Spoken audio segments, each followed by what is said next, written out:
Hello friend, चलिए आज हम लोग घटना चक्र बुक से भारतीय राष्ट्रीय कांग्रेस से रिलेटेड जितने भी क्वेश्चन हैं और उसके डिस्कशन को देखते हैं। इसके पहले वाले वीडियो में इससे जितने भी नोट्स दिया हुआ था इस बुक में उसको देख लिए हैं। अब इसके क्वेश्चन को देखते हैं। चलिए स्टार्ट करते हैं। पहला क्वेश्चन है, भारतीय राष्ट्रीय कांग्रेस की स्थापना की थी, जिसका आंसर हो जाएगा A.O. Hume. Allan Octavian Hume A.O. Hume भारतीय सिविल सेवा के सेवानिवृत्त ब्रिटिश अधिकारी थे। ये शिमला में बस गए थे। 1884 में इन्होंने भारतीय राष्ट्रीय संघ की स्थापना की, जो कि भारतीय राष्ट्रीय कांग्रेस का अग्रदूत था। कलकत्ता, बम्बई तथा मद्रास का दौरा करने के उपरांत उन्होंने यह घोषणा की कि दिसंबर 1885 में भारतीय राष्ट्रीय संघ का एक सम्मेलन पुणे में आयोजित किया जाएगा,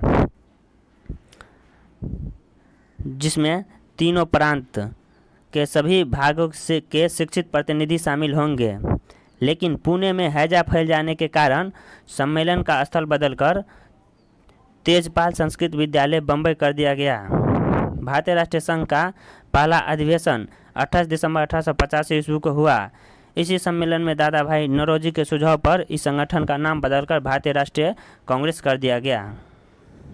दूसरा है, भारतीय राष्ट्रीय कांग्रेस के संस्थापक थे, जिसका आंसर हो जाएगा इसमें ऑप्शन के अनुसार असैनिक सेवक। इसके भारतीय राष्ट्रीय कांग्रेस के संस्थापक था A.O. ह्यूम, जो एक असैनिक सेवक था, इसलिए ऑप्शन हो जाएगा इस ऑप्शन के अनुसार असैनिक सेवक हो जाएगा। भारतीय राष्ट्रीय कांग्रेस के संस्थापक कौन थे? तो आंसर हो जाएगा A.O. ह्यूम।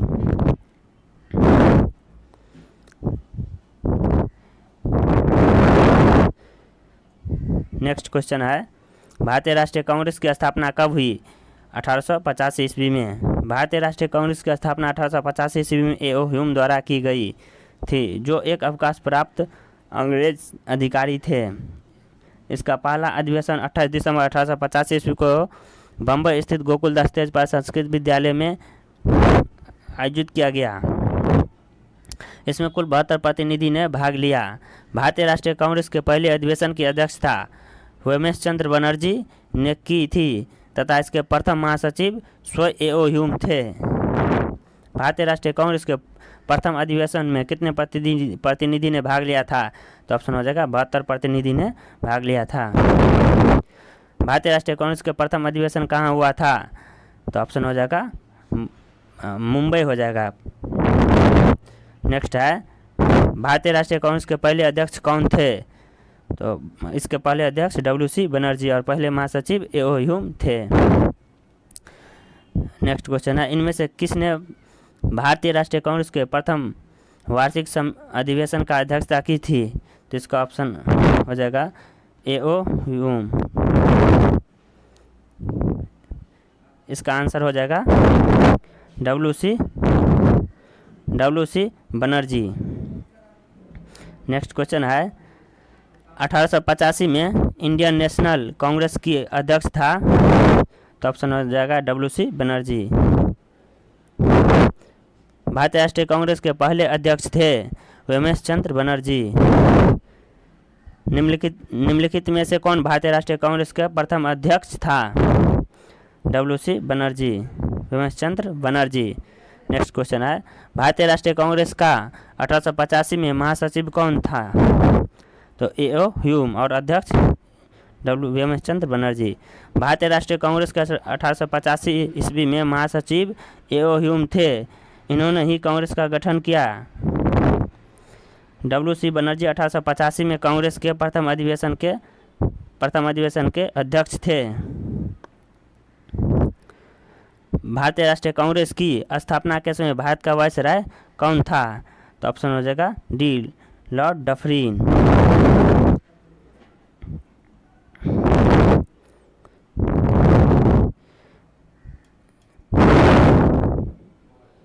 भारतीय राष्ट्रीय कांग्रेस की स्थापना 1885 के समय भारत का वायसराय लॉर्ड डफरिन, कार्यकाल 1884 से 1888 था। इसने कांग्रेस का यह कहकर मजाक उड़ाया था कि यह सूक्ष्मदर्शी अल्पसंख्यकों का संस्था है। ध्यातव्य है कि लॉर्ड डफरिन के कार्यकाल में भारतीय राष्ट्रीय कांग्रेस की स्थापना को एक महत्वपूर्ण घटना माना जाता है। निम्न गवर्नर जनरलों में से किसने कांग्रेस को अत्यधिक अल्पसंख्यक लोगों का प्रतिनिधित्व करने वाली कहकर उपहास किया था? लॉर्ड डफरिन ने।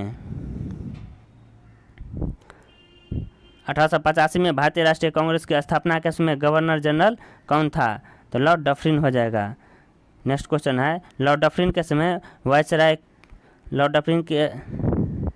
वायसराय के काल की एक महत्वपूर्ण घटना थी भारतीय राष्ट्रीय कांग्रेस की स्थापना।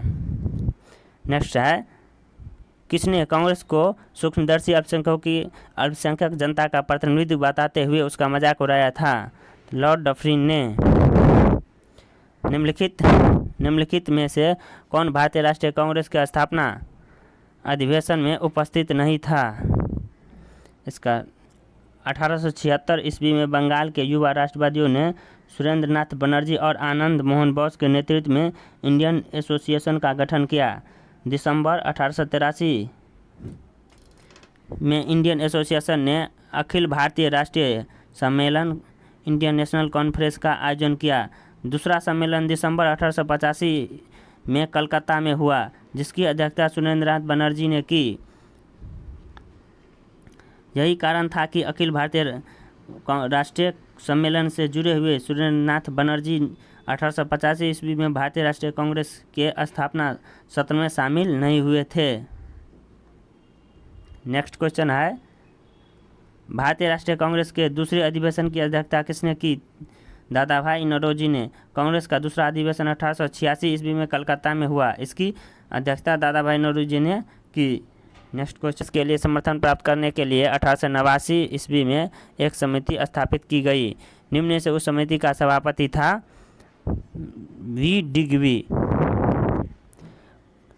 इसका डिस्कशन है, कांग्रेस के लिए समर्थन प्राप्त करने के उद्देश्य से जुलाई 1889 में लंदन में वीएन डिग्बी की अध्यक्षता में ब्रिटिश कमेटी ऑफ इंडिया की स्थापना की गई। यह इंडियन नेशनल कांग्रेस की एक समिति थी।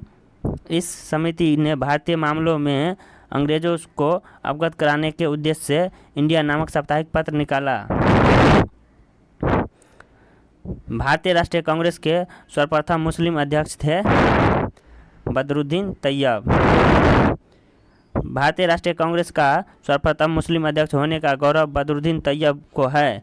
यह भारतीय राष्ट्रीय कांग्रेस के 27 से 30 दिसंबर 1887 को मद्रास में संपन्न हुए तीसरे अधिवेशन के अध्यक्ष पद के लिए चुने गए।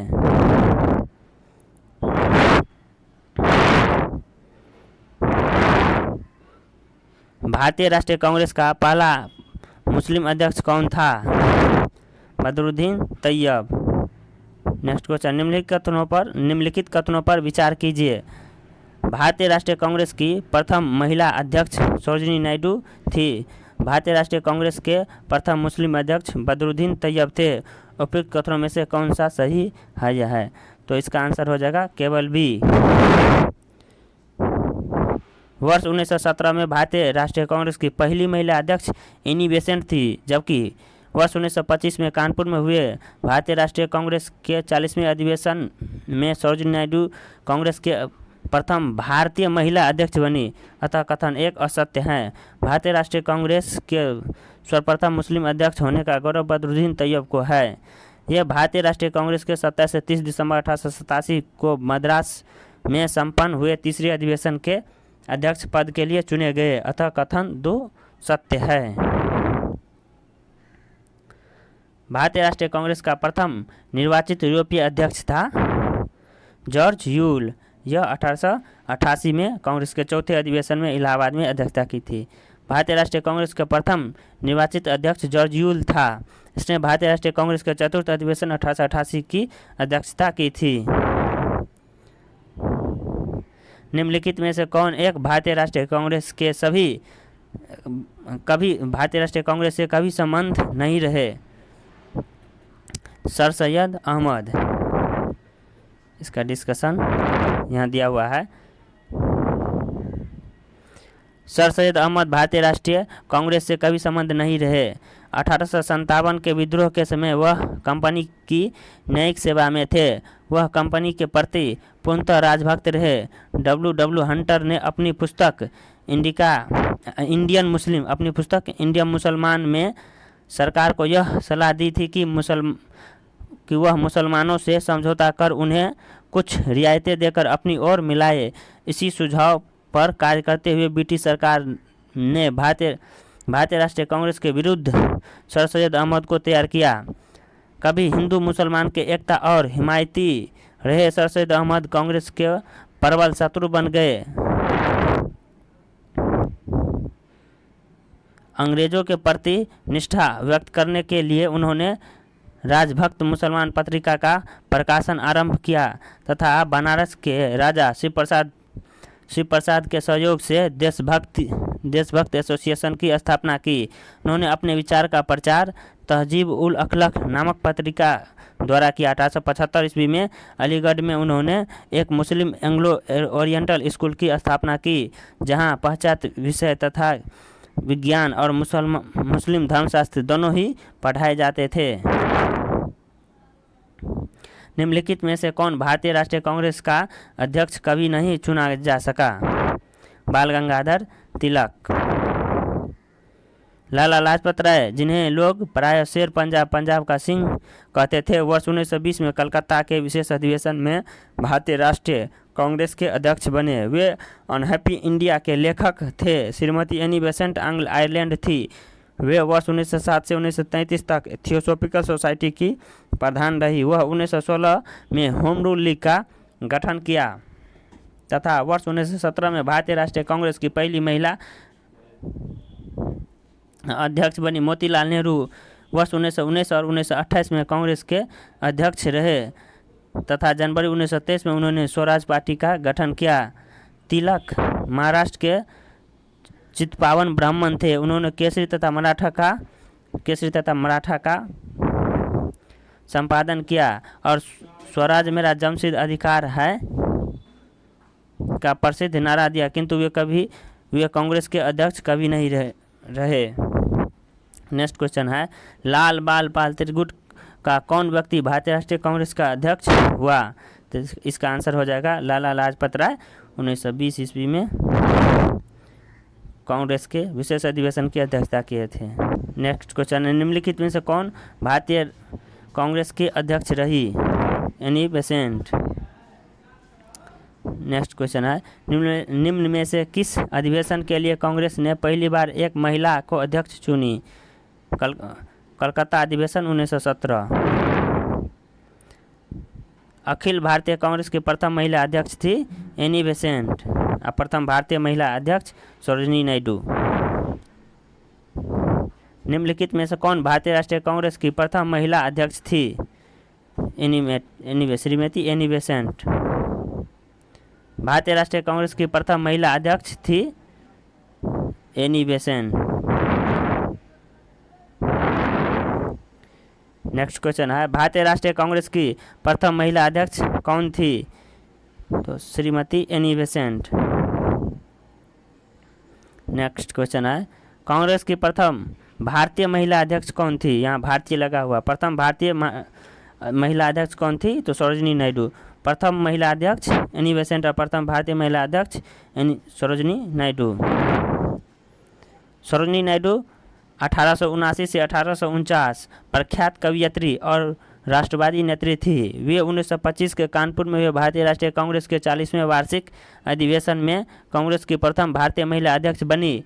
वे महात्मा गांधी की विश्वासपात्र और निष्ठावान सहयोगी थी। स्वतंत्रता संग्राम में भाग लेने पर उन्होंने कई बार जेल जाना पड़ा। वर्ष 1947 से 49 तक यह उत्तर प्रदेश के राज्यपाल भी रही। इंडियन नेशनल कांग्रेस की प्रथम भारतीय महिला अध्यक्ष कौन थी? सरोजिनी नायडू। प्रथम भारतीय महिला अध्यक्ष सरोजिनी नायडू। निम्नलिखित कथनों पर विचार कीजिए। कथन 1 है, भारतीय राष्ट्रीय कांग्रेस का प्रथम अधिवेशन कलकत्ता में हुआ था। भारतीय राष्ट्रीय कांग्रेस का दूसरा अधिवेशन दादा भाई नौरोजी की अध्यक्षता में हुआ था।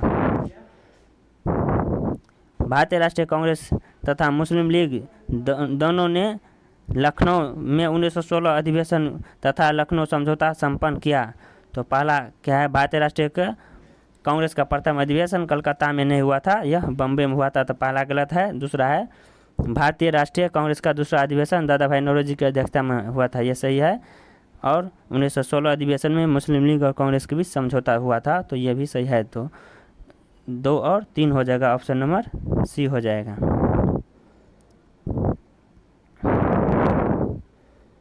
चलिए इसका डिस्कशन भी देखते हैं। भारतीय राष्ट्रीय कांग्रेस का प्रथम अधिवेशन कलकत्ता में नहीं बल्कि बम्बई में हुआ था, जिसमें कुल 72 प्रतिनिधियों ने हिस्सा लिया। यद्यपि इसे पुणे में आयोजित होना था, किंतु वहां हैजा फैल जाने के कारण यह बम्बई में आयोजित किया गया, अतः कथन एक असत्य है। दूसरा अधिवेशन 1886 ईस्वी में कलकत्ता में दादा भाई नौरोजी की अध्यक्षता में हुआ था। भारतीय राष्ट्रीय कांग्रेस तथा मुस्लिम लीग दोनों ने वर्ष 1916 में लखनऊ में अधिवेशन किया। तदनुसार कांग्रेस तथा मुस्लिम लीग के बीच लखनऊ समझौता हुआ, जो कांग्रेस लीग योजना तथा लखनऊ पैक्ट के नाम से जाना जाता है। इसी अधिवेशन में उग्रपंथियों को, जिन्हें पिछले 9 वर्ष से कांग्रेस ने निष्कासित कर दिया था, पुनः कांग्रेस में शामिल किया गया। कांग्रेस के लखनऊ अधिवेशन की अध्यक्षता अंबिकाचरण मजूमदार ने की थी। भारतीय राष्ट्रीय कांग्रेस का 27वां अधिवेशन किस स्थान पर हुआ था? बांकीपुर में। भारतीय राष्ट्रीय कांग्रेस का 27वां अधिवेशन दिसंबर 1912 में बांकीपुर, बिहार में संपन्न हुआ। इस अधिवेशन का अध्यक्षता R.N. मधोलकर ने की। इसी अधिवेशन में A.O. ह्यूम को कांग्रेस का पिता कहा गया। तो 27वां अधिवेशन जो 1912 में बांकीपुर, बिहार में हुआ था, उसी में A.O. ह्यूम को कांग्रेस का पिता कहा गया। निम्नलिखित में से भारतीय राष्ट्रीय कांग्रेस के किस अधिवेशन में बाल गंगाधर तिलक ने अभिव्यक्त किया था, स्वराज मेरा जन्मसिद्ध अधिकार है और मैं उसे लेकर रहूँगा? तो यह लखनऊ अधिवेशन 1916 ईस्वी में। भारतीय राष्ट्रीय कांग्रेस के लखनऊ अधिवेशन 1916 में बाल गंगाधर तिलक ने कहा था, स्वराज मेरा जन्मसिद्ध अधिकार है और मैं इसे लेकर रहूँगा। इस अधिवेशन में उग्रवादियों ने पुनः कांग्रेस में वापसी हुई तथा तिलक एवं बेसेंट के प्रयासों से कांग्रेस तथा मुस्लिम लीग के बीच समझौता हुआ। यह समझौता लखनऊ समझौता या कांग्रेस लीग समझौता के नाम से प्रसिद्ध है। स्वराज मेरा जन्मसिद्ध अधिकार है, मैं इसे लेकर रहूँगा, किसने कहा था? तो बाल गंगाधर तिलक ने। स्वराज मेरा जन्मसिद्ध अधिकार है, इसे मैं लेकर रहूँगा, यह वक्तव्य किससे संबंधित है? तो बाल गंगाधर तिलक से। स्वराज मेरा जन्मसिद्ध अधिकार है, ऐसे मैं पाकर रहूँगा, बाल गंगाधर तिलक। निम्नलिखित में से किसने कहा था स्वराज मेरा जन्मसिद्ध अधिकार है? BG तिलक। भारतीय राष्ट्रीय कांग्रेस के बारे में निम्नलिखित कथनों पर विचार कीजिए। सरोजिनी नायडू कांग्रेस की अध्यक्ष होने वाली प्रथम महिला थी। यह गलत है। कांग्रेस के प्रथम महिला अध्यक्ष एनी बेसेंट थी। C.R. दास ने जब कांग्रेस के अध्यक्ष के रूप में कार्य किया, वे जेल में थे। ये सही है।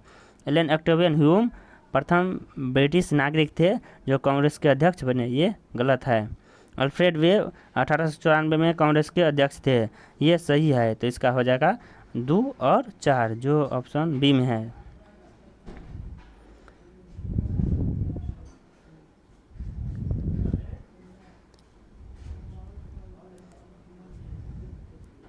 भारतीय राष्ट्रीय कांग्रेस की प्रथम महिला अध्यक्ष होने का गौरव एनी बेसेंट को प्राप्त है, जिन्होंने वर्ष 1917 में कलकत्ता अधिवेशन की अध्यक्षता की।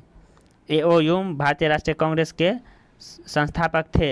ये इसके अध्यक्ष कभी नहीं रहे, केवल महासचिव बने। C.R. दास ने वर्ष 1922 में गया अधिवेशन की अध्यक्षता की, जबकि वर्ष 1921 के अहमदाबाद अधिवेशन में भी C.R. दास अध्यक्ष नामित किया गया था, परंतु इस दौरान उनके जेल में होने के कारण इस अधिवेशन की अध्यक्षता हकीम अजमल खान ने की थी और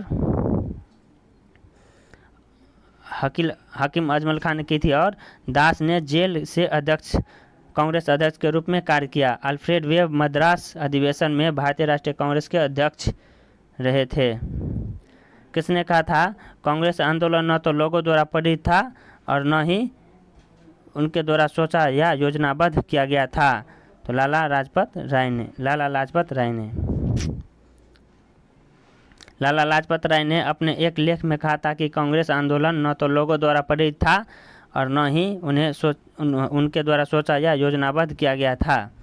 किसने कहा था? कांग्रेस पतन के लिए लड़खड़ा रही है और मेरी सबसे बड़ी अभिलाषा जब तक मैं भारत में हूँ कांग्रेस की शांतिपूर्ण समाप्ति के में सहयोग करना है। लॉर्ड कर्जन ने। अंग्रेज शासक समझते थे कि नरमपंथियों के नेतृत्व में कांग्रेस काफ़ी कमज़ोर है, जनता में इनकी पैठ नहीं है, अतः इसे खत्म किया जा सकता है। इस नीति के सबसे बड़े प्रवक्ता थे लॉर्ड कर्जन। वर्ष 1900 ईस्वी में कर्जन ने कहा था, कांग्रेस अब लड़खड़ा रही हैं और जल्द ही गिरने वाली हैं। मेरा सबसे बड़ा मकसद भी यही है कि मेरे भारत प्रवास के दौरान ही इस पार्टी का अंत हो जाए। वर्ष 1903 में उन्होंने मद्रास गवर्नर को लिखा, जब से मैं भारत आया हूँ मेरी नीति यही रही है कि किसी भी तरह कांग्रेस को नपुंसक बना दूँ। वर्ष 1904 में कर्जन ने कांग्रेस अध्यक्ष के नेतृत्व में एक कांग्रेस प्रतिनिधिमंडल से मिलने से इनकार कर दिया था। अध्यक्षीय संबोधन के समय जिस कांग्रेस अध्यक्ष ने हिंदी भाषा के लिए रोमन लिपि लागू करने की वकालत की थी वे थे सुभाष चंद्र बोस। हरिपुरा अधिवेशन 1938 ईस्वी में। अपने अध्यक्षीय संबोधन के समय सुभाष चंद्र बोस ने हिंदी भाषा के लिए रोमन लिपि लागू करने की वकालत की थी। सुभाष चंद्र बोस ने कांग्रेस के हरिपुरा अधिवेशन 1938 की अध्यक्षता की थी।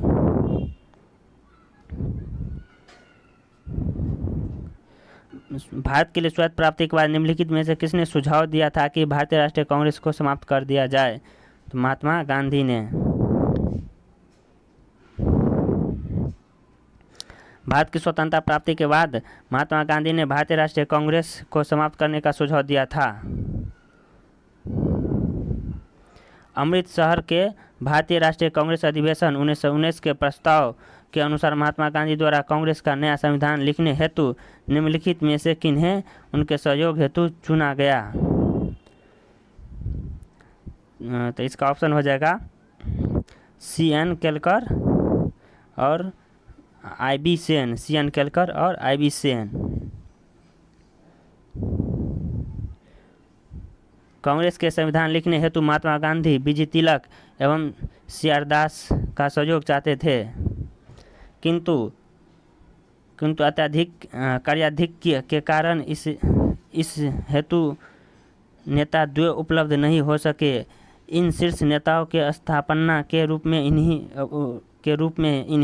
नेताओं के कनिष्ठ सहयोगी C.N. केलकर I.B. सेन को कांग्रेस संविधान के लेखन में महात्मा गांधी के सहयोग हेतु चुना गया। कांग्रेस के एक अधिवेशन में एक गवर्नर जनरल ने भाग लिया था। उस गवर्नर जनरल तथा उस अधिवेशन स्थल का नाम अधिवेशन स्थल निम्न में से कौन सा था? लॉर्ड वेलिंगटन, मुंबई 1915 का अधिवेशन।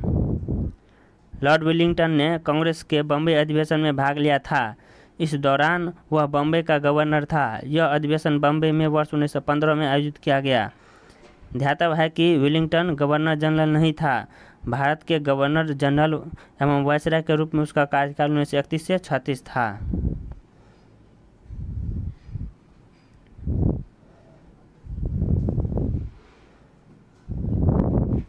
भारतीय राष्ट्रीय कांग्रेस के निम्नलिखित अधिवेशनों में से किसकी अध्यक्षता C. विजय राघव चेरियार ने की? नागपुर अधिवेशन 1920। C. विजय राघव चेरियार ने भारतीय राष्ट्रीय कांग्रेस के नागपुर अधिवेशन 1920 की अध्यक्षता की थी।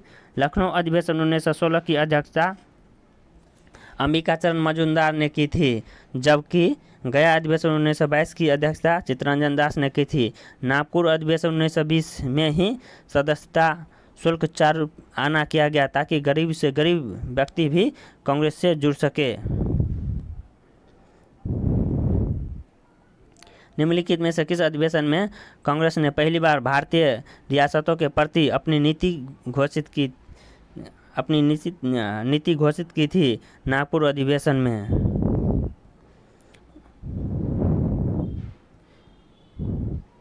वर्ष 1920 में भारतीय राष्ट्रीय कांग्रेस ने अपने नागपुर अधिवेशन में रियासतों के प्रति अपनी नीति की घोषणा करते हुए उनके शासकों से यह मांग की कि प्रजा को पूर्ण उत्तरदायी सरकार दी जाए। निम्नलिखित कथनों में से कौन सा सत्य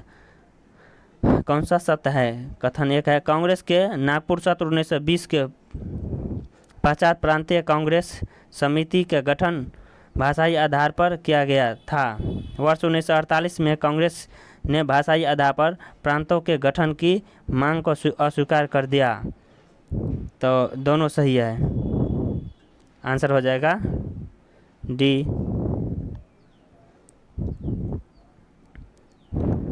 वर्ष 1920 के कांग्रेस के नागपुर सत्र में भाषाई आधार पर प्रांतीय कांग्रेस समिति का गठन को मंजूरी प्रदान की गई थी, लेकिन स्वतंत्रता के उपरांत वर्ष 1948 में भाषा के आधार पर प्रांतों का पुनर्गठन की मांग कांग्रेस ने ठुकरा दी।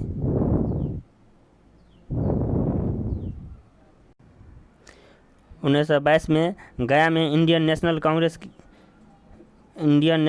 के अधिवेशन के अध्यक्ष कौन थे? रंजन दास 1922 के कांग्रेस के गया अधिवेशन के अध्यक्ष थे। वर्ष 1922 में जेल से छूटने के बाद चित्तरंजन दास को गया में कांग्रेस सम्मेलन का निर्वाचित अध्यक्ष घोषित किया गया। असहयोग आंदोलन की समाप्ति के बाद देशबंधु ने सभा प्रवेश कार्यक्रम के जरिए जैसे सभाओं के भीतर से असहयोग भारतीय राजनीति को नया आयाम देने का प्रयास किया, परंतु सी राजगोपालाचारी, वल्लभ भाई पटेल, डॉक्टर राजेंद्र प्रसाद, एन.जी. रंगा, आयंगर आदि नेताओं ने परिषद में प्रवेश की नीति का विरोध किया। इस अधिवेशन में काउंसिल में प्रवेश न लेने का प्रस्ताव पारित हुआ, फलस्वरूप चित्तरंजन दास ने त्यागपत्र दे दिया। इसके उपरांत उन्होंने कांग्रेस के भीतर ही स्वराज पार्टी की स्थापना की।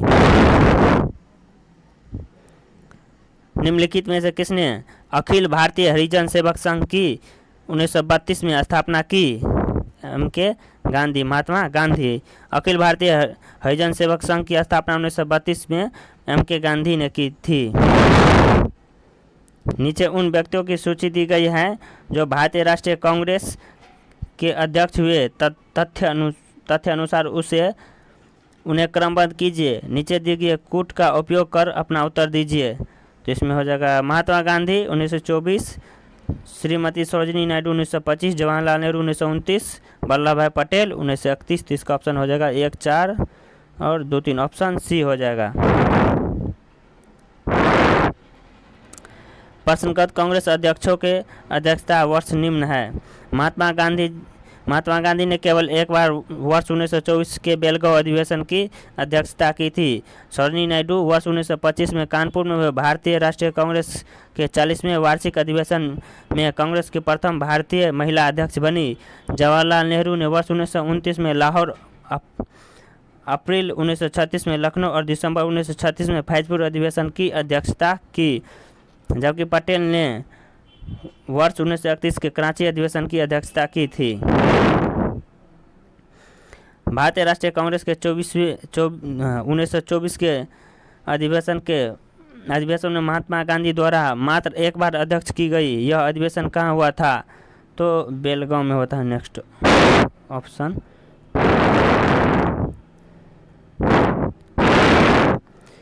बेलगांव में 1924 में महात्मा गांधी ने सिर्फ एक बार अध्यक्षता की थी कांग्रेस के।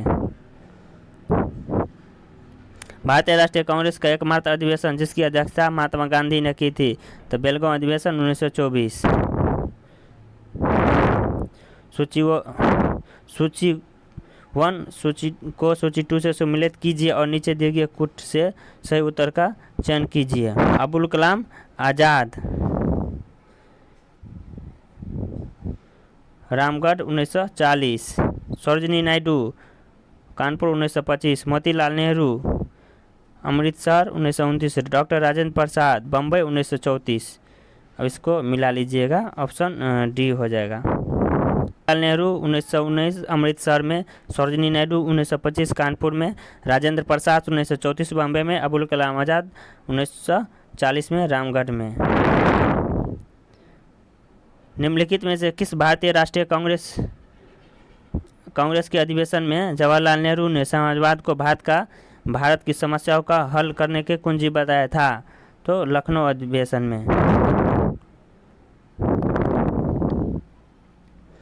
वर्ष 1936 के कांग्रेस के लखनऊ अधिवेशन में जवाहरलाल नेहरू ने समाजवाद को भारत की समस्याओं को हल करने की कुंजी बताया। उन्होंने कहा था कि मैं समाजवाद के अलावा ऐसा कोई दूसरा रास्ता नहीं देखता जो भारत के लोगों को गरीबी, बेकारी, गुलामी से मुक्ति दिला सके। वर्ष 1938 के भारतीय राष्ट्रीय कांग्रेस के हरिपुरा अधिवेशन की अध्यक्षता किसने की थी? सुभाष चंद्र बोस ने। कांग्रेस का 51वां अधिवेशन 19 से 21 फरवरी 1938 के दौरान गुजरात के हरिपुरा में संपन्न हुआ था। इस अधिवेशन की अध्यक्षता सुभाष चंद्र बोस ने की थी। इस अधिवेशन में राष्ट्रीय नियोजन समिति का गठन किया गया था। पंडित जवाहरलाल नेहरू को इस नियोजन समिति का अध्यक्ष बनाया गया। राजेंद्र प्रसाद को वर्ष 1934 का कांग्रेस का अध्यक्ष चुना गया था। आगे चलकर वर्ष 1940 से 1946 तक अबुल कलाम आज़ाद कांग्रेस के अध्यक्ष रहे, जबकि जे बी कृपलानी वर्ष 1946 में मेरठ कांग्रेस अधिवेशन में अध्यक्ष निर्वाचित किया गया था। वर्ष 1938 के लिए भारतीय राष्ट्रीय कांग्रेस के अध्यक्ष चुना गया था सुभाष चंद्र बोस को। इनमें से कौन सबसे कम आयु के भारतीय राष्ट्रीय कांग्रेस का अध्यक्ष बनने वाले व्यक्ति थे? तो अबुल कलाम आज़ाद सबसे ज़्यादा बार भी यही रहे थे। मौलाना अबुल कलाम आज़ाद 1888 से 1958 वर्ष 1923 में दिल्ली में आयोजित भारतीय राष्ट्रीय कांग्रेस के विशेष सत्र का अध्यक्ष बनाए गए। वह भारतीय राष्ट्रीय कांग्रेस का अध्यक्ष पद धारण करने वाले सबसे कम उम्र के व्यक्ति थे। अबुल कलाम आज़ाद वर्ष 1940 से 46 तक लगातार 6 वर्षों तक भारतीय राष्ट्रीय कांग्रेस के अध्यक्ष थे। आज़ादी के पूर्व यह सबसे लंबा कार्यकाल था। आज़ादी से पूर्व सबसे लंबा कार्यकाल किसी का था? तो अबुल कलाम आज़ाद जी को ही। जवाहरलाल नेहरू ने वर्ष 1929 में कांग्रेस का अध्यक्षता की थी। 1929 में कांग्रेस के लाहौर अधिवेशन की अध्यक्षता की। आनंद मोहन बोस ने 1898 में कांग्रेस के मद्रास अधिवेशन की, जबकि भूपेंद्र नाथ बोस ने वर्ष 1914 में कांग्रेस के मद्रास अधिवेशन की अध्यक्षता की। सूची 1 को सूची 2 से सम्मिलित कीजिए तथा सूचियों के नीचे दिए गए कुट का सही उत्तर चयन कीजिए। M.A. अंसारी, यह मद्रास हो जाएगा। पुरुषोत्तम दास टंडन नासिक, सरोजिनी नायडू कानपुर और सुभाष चंद्र बोस हरिपुरा। तो इसका ऑप्शन मिला लीजिएगा। हरिपुरा कांग्रेस अधिवेशन 1938 की अध्यक्षता सुभाष चंद्र बोस ने, नासिक अधिवेशन 1950 की अध्यक्षता पुरुषोत्तम दास टंडन ने, मद्रास अधिवेशन 1927 की अध्यक्षता M.A. अंसारी ने एवं कानपुर अधिवेशन 1929 की अध्यक्षता सरोजिनी नायडू ने की थी। निम्नलिखित में से कौन लगातार 6 वर्षों तक भारतीय राष्ट्रीय कांग्रेस के अध्यक्ष रहे? अबुल कलाम आज़ाद। अबुल कलाम आज़ाद वर्ष 1940 से 46 तक लगातार 6 वर्षों तक भारतीय राष्ट्रीय कांग्रेस के अध्यक्ष थे।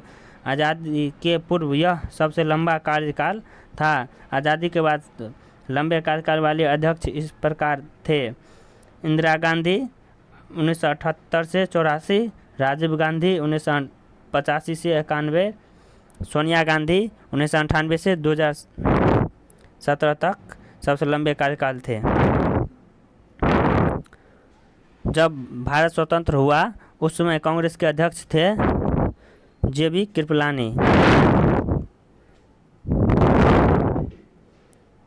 जब भारत स्वतंत्र हुआ उस समय कांग्रेस के अध्यक्ष जे बी कृपलानी थे। उन्हें कांग्रेस के 14वें अधिवेशन 1946 नवंबर 1946 मेरठ का अध्यक्ष चुना गया था। वे आज़ादी के समय भी अध्यक्ष रहे। कांग्रेस के 55वें अधिवेशन दिसंबर 1948 जयपुर की अध्यक्षता पर डॉक्टर पट्टाभी सीतारामैया ने की थी। महात्मा गांधी ने बेलगांव 1924, जवाहरलाल नेहरू ने लाहौर, लखनऊ और फैजपुर क्रमशः 29 अप्रैल 1937, दिसंबर 1937 तथा सरदार पटेल ने कराची अधिवेशन 1931 की अध्यक्षता की थी। भारत के विभाजन के समय भारतीय राष्ट्रीय कांग्रेस का अध्यक्ष कौन था? जेबी कृपलानी। जन मन गण पहली बार किस अवसर पर गाया गया था? भारतीय राष्ट्रीय कांग्रेस के 1911 का अधिवेशन में। रविंद्रनाथ टैगोर द्वारा मूल रूप से बांग्ला में रचित और संगीतबद्ध जनमन गण के हिंदी संस्करण का संविधान सभा ने भारत के राष्ट्रीय गान के रूप में 24 जनवरी 1950 को अपनाया था। सर्वप्रथम दिसंबर 1911 में भारतीय राष्ट्रीय कांग्रेस के कलकत्ता अधिवेशन में इसे गाया गया। भारतीय राष्ट्रीय कांग्रेस का अंतिम अधिवेशन जिसमें बाल गंगाधर तिलक ने भाग लिया था तो अमृतसर अधिवेशन 1919 ईस्वी। बाल गंगाधर तिलक ने अंतिम रूप से भारतीय राष्ट्रीय कांग्रेस के अमृतसर अधिवेशन में 1919 में भाग लिया था। मॉन्टेगू चेम्सफोर्ड सुधार के तहत उन्होंने होने वाले विधायिका के चुनाव के बहिष्कार करने की महात्मा गांधी की नीति का विरोध किया। तिलक ने उत्तरदायी सहयोग की नीति को अपनाने की सलाह दी थी। 1 अगस्त 1920 को तिलक का देहांत हो गया। चलिए, इसके बाद यह टॉपिक समाप्त हो जाता है और इसका लगभग टोटल क्वेश्चन हम लोग ने देख लिए। Thank you for watching.